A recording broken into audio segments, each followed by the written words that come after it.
I want you to picture something simple, not a quote and not a highlight reel, but a real image that stays in your mind because it's honest. A living thing pressing against stone, day after day, hour after hour, until the stone finally admits the truth that it was never unbreakable, it was only unchallenged. And that is the hunter mindset in its purest form, because hunters don't argue with reality, they don't negotiate with barriers, and they don't sit around polishing a perfect system while life keeps moving without them. In the modern world, people don't fail because they're weak.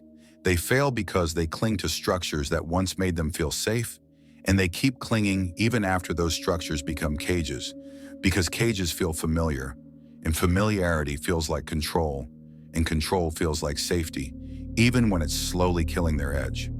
You see this everywhere if you're paying attention, in training, in business, in trading, in relationships, in the way people speak about their lives, like they're waiting for permission to become who they already know they should be.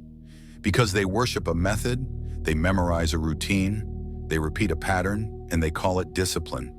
But most of the time, it's just fear wearing a uniform. Fear of improvisation, fear of being wrong, fear of stepping beyond what they rehearsed, fear of letting reality touch their ego. Hunters don't worship the method, hunters use the method, and the moment it stops working, they drop it without drama, without nostalgia, without an identity crisis, because our loyalty isn't to the way. Our loyalty is to what is real, to what works, to what survives contact, to what produces results under pressure when nobody is clapping and nothing is guaranteed. That's the line between hunters and civilians, because civilians want perfect instructions and certainty before they move, and they want a rule book that protects their pride from reality. And when reality breaks their rule book, they blame the world. But hunters do the opposite by accepting that reality is the only teacher that never lies. And if you stop resisting that teacher, you start evolving faster than the people who keep praying for comfort. So here's the first law of the hunter path, stated cleanly and without romance. A system is useful until you become its prisoner, because in the beginning, structure helps you, and it's supposed to. You need walls at first, you need repetition, you need something simple enough to hold on to while you build coordination and confidence. But later, those same walls become the ceiling, and that's when people get stuck. They get stuck because they confuse repetition with evolution, and they throw 1,000 empty reps and think quantity will magically become quality. And they polish form while avoiding contact, and they look sharp when nothing pushes back. And then they freeze the moment resistance shows up, which means they didn't build skill, they built choreography, and life is not impressed by choreography. Life is pressure and timing and chaos and emotion and unpredictability. And life is the moment your plan collapses and you still have to perform, which is why I'm going to say it plainly. If your training doesn't prepare you for disruption, your training is entertainment. Because hunters train for disruption, and hunters train to stay calm when the script breaks. And hunters train to respond without panic, without ego, and without attachment to a perfect technique. In real conflict, whether it's a confrontation, a negotiation, or a trade, your biggest enemy isn't the opponent, it's your need to be right, and it's your need to follow the script, and it's your loyalty to an identity that no longer fits the battlefield. Because people build an identity out of their method and they say, this is how I do things, and this is my style, and this is my strategy, and this is who I am. And then reality demands a change, and they don't just feel challenged, they feel threatened. Because it's not their method being tested anymore, it's their ego. Hunters don't fuse identity with method. Hunters fuse identity with adaptability. Because our identity is simple and brutal and freeing. We find what works, we refine it, we discard what doesn't, we stay dangerous, and we don't need a ceremony to let go of what's outdated. That leads to the second law, and this is where the real ones wake up. Mastery isn't accumulation, mastery is subtraction, because beginners always think they need more. More information, more strategies, more techniques, more indicators, more routines, more opinions, more mentors, and hunters eventually learn the opposite, which is that you don't become lethal by adding more moves. You become lethal by removing hesitation, removing noise, removing the need to prove yourself, removing the urge to force outcomes, removing the weakness of over-explaining, and replacing all of that with clean perception and clean action. Clarity doesn't come from trying harder. Clarity comes from becoming more alive. Because there is a calm state that hunters enter under pressure that isn't numbness and isn't emptiness. It's presence. And presence is what happens when your mind stops narrating and starts observing. When you stop thinking in speeches and start thinking in reality. When you see what's in front of you and you feel timing and you sense openings and you act without dragging your ego into every second. That state isn't mystical and it isn't luck, it's trained. But you can't train it if you're addicted to being correct. And you can't access it if you're mentally stiff.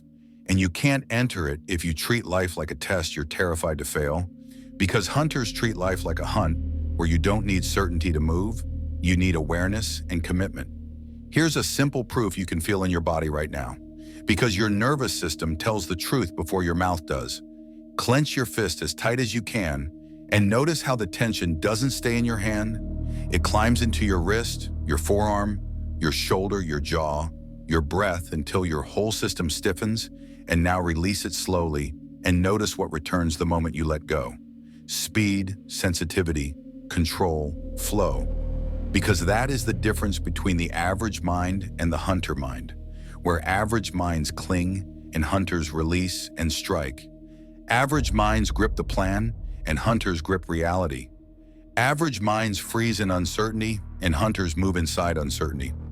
And this isn't only for fighters, because it's the same law in trading, and it's the same law in business, and it's the same law in relationships, and it's the same law in your health.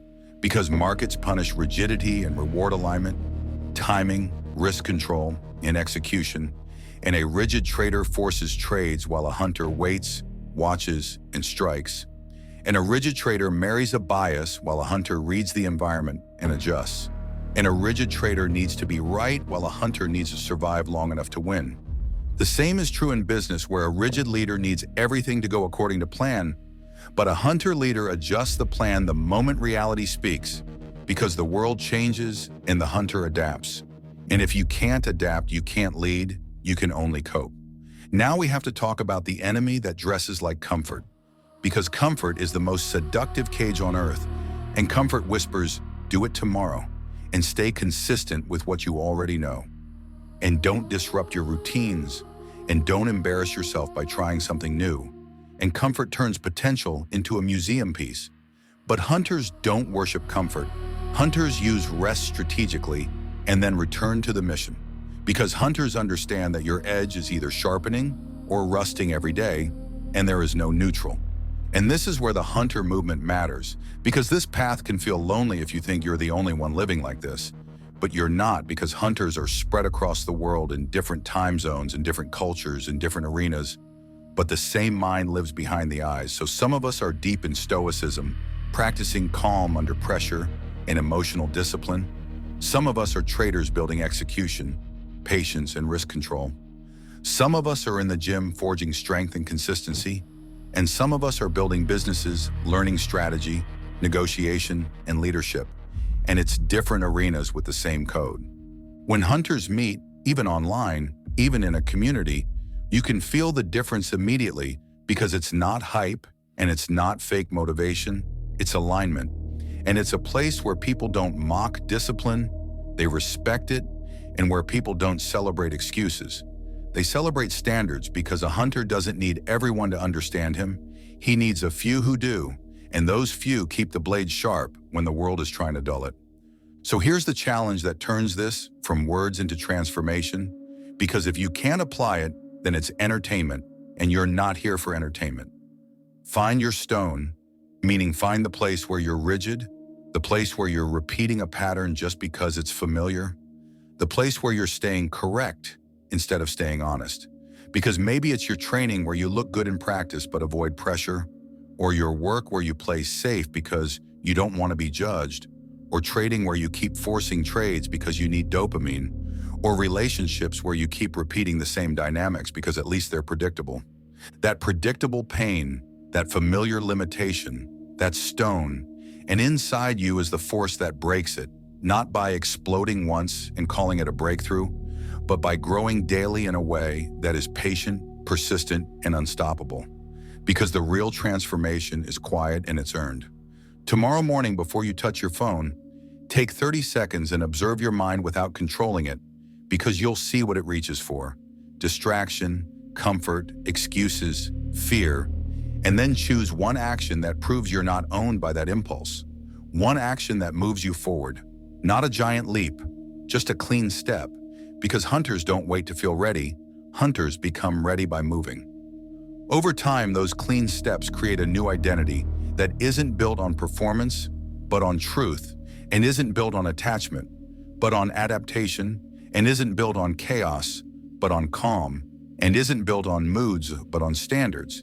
And that is how you become the kind of person the world can't shake, not because the world got softer, but because you got sharper. Remember this the way a hunter remembers a rule that keeps him alive. The strongest walls are not around you, they're within you. And when you break through those walls, nothing external can contain what you might become. Because hunters don't beg reality for permission.